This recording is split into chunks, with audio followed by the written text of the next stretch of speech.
नमस्कार दोस्तों, मैं संदीप कुमार कौशिक आप सभी का आपके अपने कार्यक्रम एस्ट्रोनॉमोलॉजी 456 में हार्दिक स्वागत करता हूं। दोस्तों, आज हम बात करने जा रहे हैं मकर राशि नवंबर 2024 में इनके साथ क्या अच्छा होगा और किन क्षेत्रों में इन्हें सावधानियां बरतने की ज़रूरत है। वैसे देखा जाए तो मकर राशि जो है ना, इस समय जो अच्छी राशियाँ चल रही हैं उनमें से एक है दोस्तों। और इस माह तो एक तरीके से बहुत ही अच्छा रहने वाला है इनके लिए धन से संबंधित क्षेत्रों में। तो दोस्तों, हम आज का कार्यक्रम शुरू करते हैं। जैसा कि आप लोग इनकी ये कुंडली देख ही रहे, इसमें शनि जो है दूसरे भाव में, तीसरे भाव में राहु है, पंचम भाव में गुरु हैं और सप्तम भाव में मंगल है। ठीक है। और केतु जो है नवम भाव में, दसम भाव में सूर्य हैं और 11वें भाव में बुध और शुक्र दोनों ही हैं। ठीक है। इसके अलावा दोस्तों, सबसे पहली बात, 7 नवंबर को शुक्र जो है धनु राशि में प्रवेश कर जाएंगे। 16 नवंबर को सूर्य वृश्चिक में चले जाएंगे। 15 नवंबर को शनि मार्गी हो जाएंगे, जो अब तक की वक्री चल रहे थे। इस समय शनि जो है राहु के नक्षत्र शतभिषा में भी चल रहे हैं। इस समय गुरु भी वक्री चल रहे हैं दोस्तों। इसके साथ ही साथ मंगल और सूर्य दोनों 50 साल बाद एक साथ नीच राशि में प्रवेश कर रखा है इन्होंने। यानी कि एक ने तो 17 अक्टूबर को करा था सूर्य ने, और मंगल ने 20 अक्टूबर को। तो कुछ इस प्रकार से ग्रहों की दशाएं हैं। ठीक है। तो यहाँ पे आप लोगों को किन क्षेत्रों में सावधानी सबसे ज़्यादा बरतने की जरूरत पड़ेगी दोस्तों? वैसे तो ये माह आपके लिए बहुत ही अच्छा रहने वाला है, क्योंकि आप देख ही रहो, आपकी जो राशि स्वामी है वो दूसरे भाव में विराजमान है। ये धन बचत का भी एक तरीके से भाव होता है। और यहाँ पे शनि जो है आप लोगों के लिए थोड़ा सा एक तरीके से, अगर आपको जो खर्चे हैं, ठीक है ना, वो करवा देंगे। यानी कि धन जो है थोड़ा सा ज़्यादा निकलता हुआ आपको अपने पास से नज़र आएगा। लेकिन इसका मतलब ये नहीं है कि धन आएगा ही नहीं। यहाँ पे धन जाता हुआ भी दिख रहा है, थोड़ा सा ज़्यादा। ठीक है ना। लेकिन आने की रफ्तार उससे भी ज़्यादा तेज रहेगी। तो आप लोगों को यहाँ पर बिल्कुल भी एक तरीके से घबराने की ज़रूरत नहीं पड़ेगी दोस्तों। यहाँ पर शनि जो है, ठीक है, आपके लिए बहुत ही अच्छे साबित होंगे। थोड़ा सा आप लोगों को एक तरीके से देखा जाए तो जो ससुराल पक्ष है उसके साथ थोड़ा सा आप लोगों को एक तरीके से मिल के चलना पड़ेगा। ठीक है ना। तो वहाँ से थोड़ा सा लाभ हो सकता है। पिता के साथ यहाँ पे थोड़ी सी अनबन हो सकती है, लेकिन जो यहाँ पे आप लोगों को धन लाभ होगा उसमें कोई दिक्कत नहीं आएगी। देखो, पिता पुत्र में अनबन भले ही हो, लेकिन ऐसा नहीं है कि बहुत ज़्यादा दिक्कतों का सामना करना पड़ता है। ठीक है। तो यहाँ पे कोई ऐसी दिक्कत नहीं है। शनि एक तरीके से देखा जाए तो आपका यानी कि 10वां भाव है, आपके राशि स्वामी जो है 11वें भाव में बैठे हुए। तीसरे भाव में राहु है। राहु यहाँ पे चमत्कार कर देता है दोस्तों, बहुत बड़े बड़े। ठीक है। क्योंकि ये एक तरीके से छोटे भाई बहनों का भी होता है और आपके पराक्रम जो होता है ना, उसका भी कारक होता है। तो यहाँ पे राहु जो है, ठीक है ना, आपको किसी भी चीज़ के लिए, यानी कि आप जो भी कार्य कर रहे हैं उसके लिए आपको शांत नहीं बैठने देगा। यानी कि आपसे इतनी मेहनत करवाएगा कि आपको वो चीज़ थक कर मिल ही जाएगी। यानी कि जिस भी कार्य के पीछे आप पड़ जाओगे उसे संपूर्ण करके ही दम लोगे।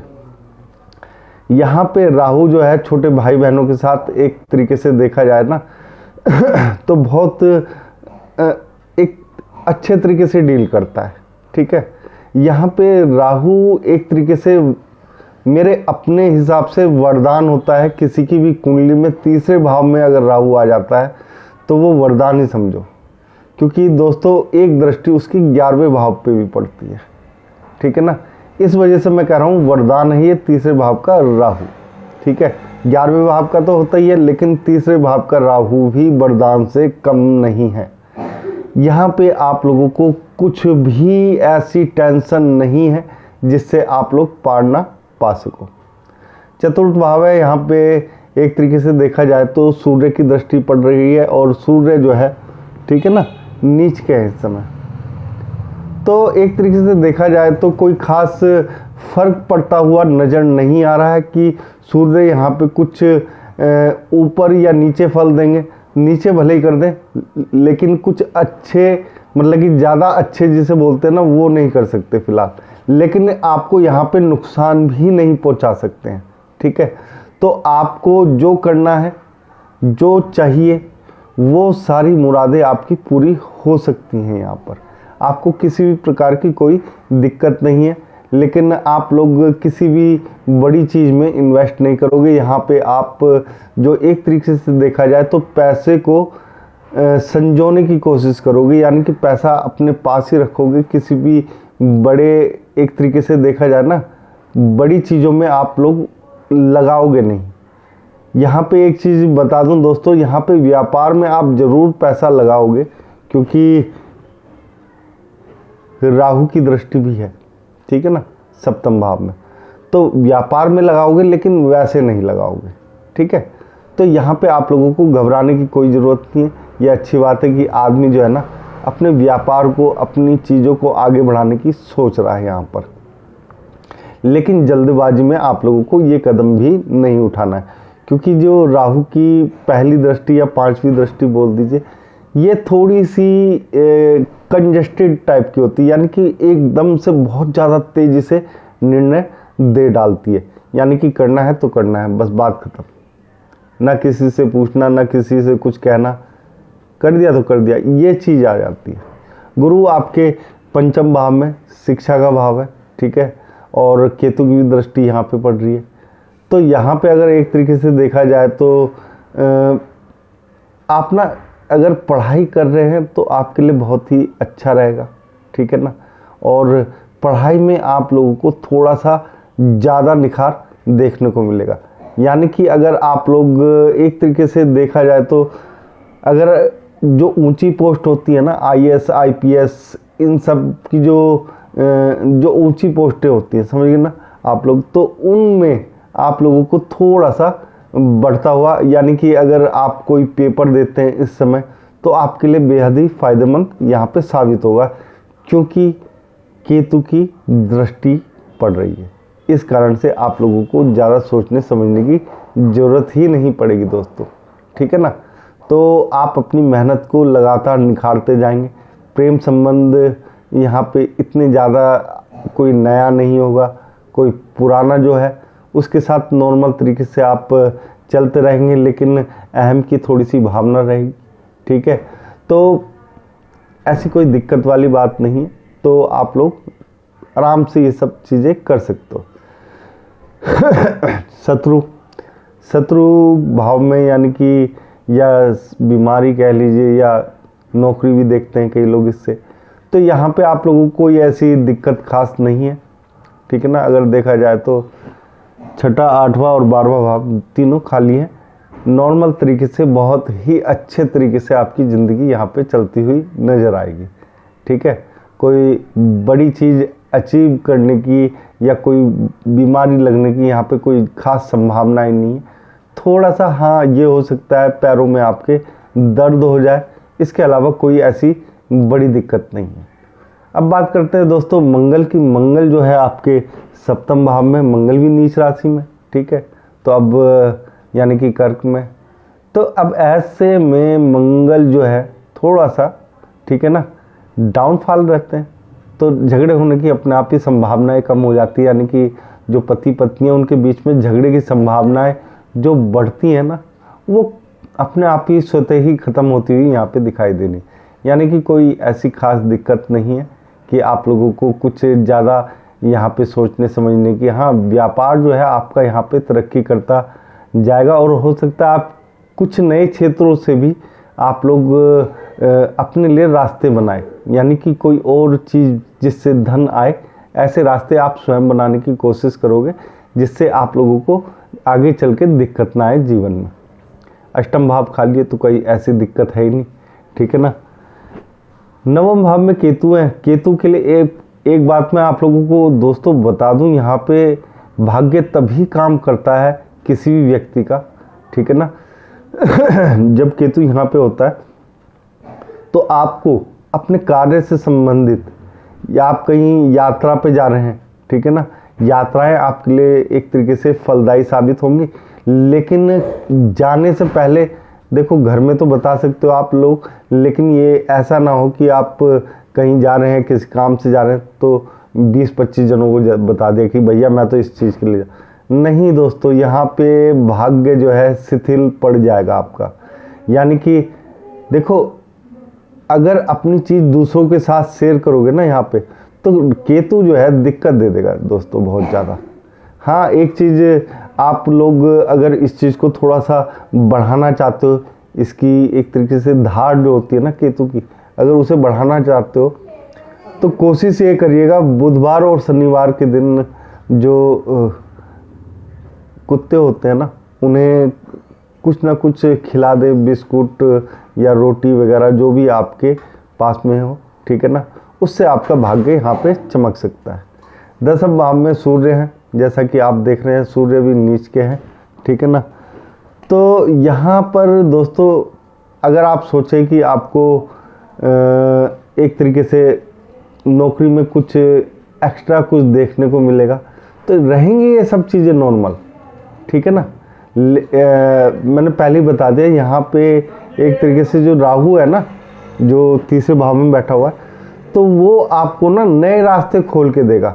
जो पुराने वो वैसे के वैसे ही चलते रहेंगे, ठीक है ना। नए रास्ते खोलने की कोशिश करेगा यहाँ पे राहु, ठीक है।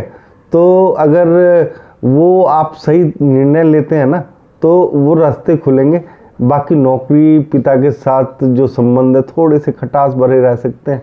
बाकी नौकरी में कोई ऐसा बहुत ज़्यादा अचीव करने वाली चीज़ नहीं है यहाँ पर, ठीक है ना, कि आप सोचें कि बहुत ज़्यादा अच्छा हो जाएगा या कुछ ऐसा होगा कि आप लोगों को, ठीक है, कुछ बिल्कुल भी ये समझ लीजिए कि जैसा चल रहा है वैसे ही चलेगा, ना ऊपर होगा ना नीचे होगा। थोड़ा सा नीचे भले ही हो सकता है, लेकिन ऊपर नहीं होगा, ठीक है।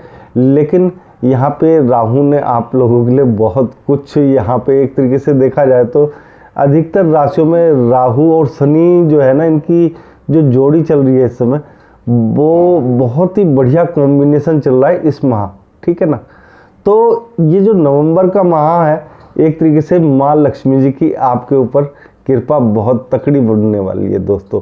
एक तरीके से बरसात कह लीजिए कि कुछ समय के लिए आपको बरसात जो है ना माँ लक्ष्मी जी की, वो देख पाओगे आप, ठीक है ना, खास तौर से 7 नवंबर तक। तो यहाँ पर आप लोगों को 7 नवंबर तक कोई बहुत तकड़ी, एक तरीके से कह सकते हैं कि कुछ ना कुछ बहुत तकड़ा आपको जीवन में देखने को मिल सकता है, धन से संबंधित, ठीक है। और साथ में आप देख ही रहो, शुक्र के साथ बुध भी है, तो बुध भी कई रास्तों से धन यहाँ पे देने की कोशिश करते हैं। और राहु तो होता ही जुगाड़ी है, ठीक है ना। जुगाड़ मतलब कि वो किसी ना किसी तरीके से धन कमाने में विश्वास रखता है। तो राहु की दृष्टि भी पड़ रही है। मैंने पहले ही कहा था कि राहु यहाँ पे बहुत कुछ दे सकता है। तो एक तरीके से ये समझिए कि माँ वैष्णो देवी, माँ लक्ष्मी जी की कृपा साक्षात आपके ऊपर पड़ी हुई है। 7 तारीख तक तो पड़ी ही हुई है दोस्तों, 1 से 7 तारीख तक। तो यहाँ पे आप लोगों को कोई भी दिक्कतों का सामना नहीं करना पड़ेगा। बाकी आप लोग देख ही रहोगे, इस समय दिवाली का सीजन भी चल रहा है, इस समय भी आपके लिए बहुत ही अच्छा चल रहा है। आपको कोई दिक्कत ही नहीं है यहाँ पर, ठीक है। कह दिया जाए कि ऐसी दिक्कत है, वैसे कोई दिक्कत नहीं है दोस्तों। आपके हो सकता है धन के रास्ते और भी खुल रहे हैं यहाँ पे, तो ठीक है ना। तो आप लोगों को चिंता करने की तो यहाँ पे कोई ऐसी आवश्यकता ही नहीं पड़ेगी धन से संबंधित। यहाँ पे आप लोग जो है ना, धन में एक तरीके से कहते हैं ना कि बिस्तर पे नोट बिछा के सो जाओ, तो वो वाली स्थिति भी आ सकती है कई लोगों के साथ। यानी कि पैसा जो है कई रास्तों से आएगा और बहुत ही अच्छा पैसा आएगा। यानी कि एक तरीके से आप लोग जो है ना, इस समय का उपयोग जो है ना धन संचय के लिए भी कर सकते हैं। और दूसरी तारीख में बताना चाहूँगा, 1 से 7 तक तो धन आएगा ही आएगा, उससे पहले भी आ ही रहा है आपके पास धन, ठीक है। लेकिन 1 तारीख और है, 15 से लेके 18 तारीख के बीच में कोई बड़ा लाभ होने के यहाँ पे चांसेस दिखाई दे रहे हैं दोस्तों। यानी कि आप लोगों के जीवन में, ठीक है ना कोई बड़ा चांस आप धन से संबंधित आप लोगों को देखने को मिलेगा। माँ लक्ष्मी जी की बहुत ही विशेष कृपा रहेगी आप लोगों के ऊपर, ठीक है ना। तो यहाँ पे आप लोगों को धन के बारे में ज़्यादा सोचने की ज़रूरत नहीं है। जैसे मैंने बताया था दूसरे भाव में शनि है, तो थोड़ा सा धन को आपको भेज तो देंगे, ज़्यादा भी भेज सकते हैं कम भी, लेकिन धन आता रहेगा और अच्छा आएगा, आप जोड़ पाएंगे उस धन को भी, ठीक है ना। कोई ऐसा नहीं कि हर चीज़ को आदमी बहा देता है पानी की तरह। तो यहाँ पे धन की आप लोगों को दिक्कत नहीं है, मैं बार बार कह रहा हूँ, और बहुत ही अच्छा माह रहेगा ये धन से संबंधित चीज़ों के लिए। बात करते हैं दोस्तों 12वें भाव की। तो ऐसा कुछ नहीं है कि आप लोग कुछ ज़्यादा व्यय करेंगे, ठीक है, लेकिन हो जाता है कई बार, ठीक है। तो उससे आप लोगों को घबराने की ज़रूरत नहीं है। आपका मन तो लगेगा एक तरीके से अध्यात्म में, ठीक है, लेकिन इतना ज़्यादा नहीं होगा कि भाई आप उसमें डूबे ही हुए हो, ठीक है ना। तो ऐसा कुछ नहीं है। आप लोगों को कोई ऐसा एक तरीके से ये कह दीजिए कि मन आपका जो है ना अध्यात्म में थोड़ा बहुत लगेगा, ठीक है, पूजा कर ली बस, इस टाइप का, ठीक है। कोई फालतू खर्चे आप अपने ऊपर नहीं करेंगे, विदेश जाने के ऊपर नहीं करेंगे, ठीक है। तो यहाँ पे ऐसा कुछ नहीं है कोई ख़ास चीज़, ठीक है। एक चीज़ और, गुरु की भी दृष्टि जो है अगर आप लोग देख रहे हैं तो 11वें भाव पे, ठीक है, ये बताना भूल गया था। तो वो भी बहुत शुभ होता है 11वें भाव पे गुरु की दृष्टि पड़ना, ठीक है। तो एक तरीके से देखा जाए तो आपके लिए बहुत ही अच्छा है, सोने पे सुहागा है ये महीना। दोस्तों अगर आप लोगों को हमारा ये छोटा सा प्रोग्राम पसंद आया है तो कमेंट में जय श्री राम ज़रूर लिखिएगा, और आप सभी मित्रों को भी हमारा जय श्री राम।